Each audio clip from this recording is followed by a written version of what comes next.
Hi everybody, my name is Lily and this is my channel Lily from the Novel, and today I'm coming to you with my new Top 5 Wednesday video. And this week's topic is Top 5 Character Tropes or Tropes or something like that. I don't really know the pronunciation, I never heard actually of a word, but I'm gonna try to explain it to you right now. And the kind of character trope is kind of a situation where a character finds itself in. Or, I don't know really, let me just read this off of the Goodreads page. So, character trope is something that you often see in books. Some kind of situations where a character finds himself in some kind of thing that is really frequently used and maybe annoys some of the other people that doesn't annoy you. So, your top 5 favorites. So, yeah. Let's see.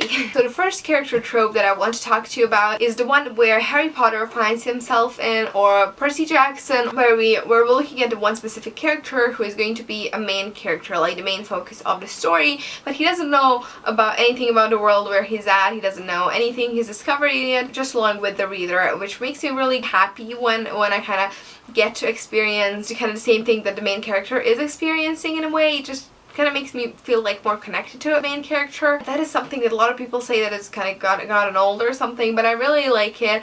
There's a lot of world building happening in those kinds of books, and I really enjoy good world building. I mean, you have to write a good thing, good introduction, good everything, because first step really counts a lot, so yeah.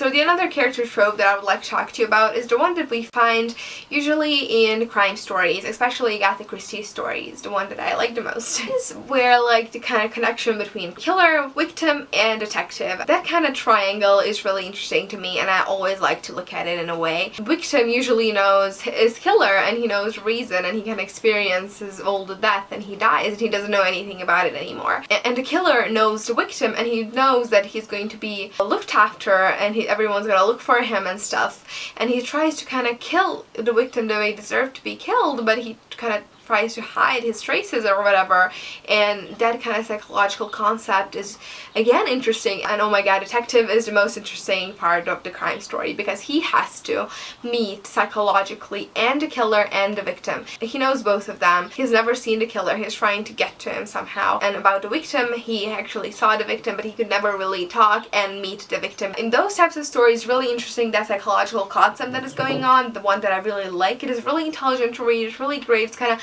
mind refreshing in a way. It is pretty creepy at first, I mean you have to kind of get used to all of that, but it is good in a way, so yeah, check it out. I hope that I'm going in a good way because maybe I'm just kind of missing out the topic of this whole video. So the third one is the one that we can see in Artemis Fowl books. He's really young and his childhood is really sad. He's trying to find his father who we think that is kidnapped by fairies, and he lives in a regular world that me and you are living in right now, and he just says like, I'm going to find a fairy because they exist, and he finds one in the beginning of the story. There's no spoiler really. Also in Peter Pan you have that concept as well. Peter Pan is one of my favorite books. When a character finds something magical in a regular world and world that we are living in right now, it makes a person feel at the moment that there is something magical out there, which is ridiculous. I mean, it's really ridiculous to us, but it was ridiculous reading this book when he said it, like, I'm gonna find a fairy. And he lives in a modern world of technology and everything. It's really a moment that I like to appreciate, and I really want all of you to appreciate as well. The last two books that I'm going to talk about are contemporaries, so I'm just kind of leaving all of this mess. So the first one I want to talk to you about is Sparks of Wildflower, and really all the other books, there are a lot of books in YA that talk about it, but just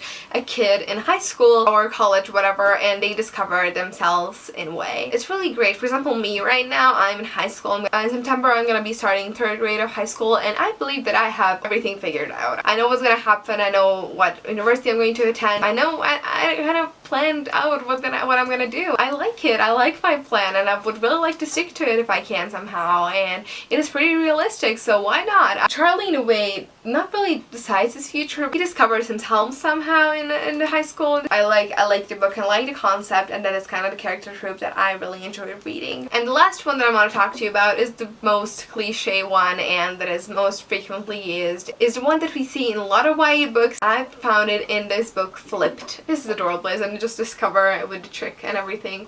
Yay, it's like flipped, and it's, I don't know, anyone? I I love it. Here we have a girl and a boy. A girl lived in a small place in America. A boy moved in just across the street, and she liked him from the very beginning, and he didn't really seem interested in her. It's just like he didn't really figure out what the relationships are, that kind of thing. Along the years, they were going to school together and everything, and they became friends. Then he realized that he actually liked her all the time, and she liked him, and it was such adorable story. I liked the movie better though. I would recommend to everybody to check out Flipped. I'm gonna link the trailer down below if you want to see it. I really enjoyed it. In the movie, it is like set in the time from 60s to 80s. I mean, something like that. It was really interesting time, kind of to see how they actually acted back then and everything. It was such an adorable story. I like watch it like once in every 2 months. That's how much I love the movie. I'm not that big of a movie fanatic, but I just love that one. So yeah, again, it turned off, but I'm gonna just quickly say subscribe if you haven't, and yeah, see you on Sunday. And my phone just started ringing. Okay, bye. Hello?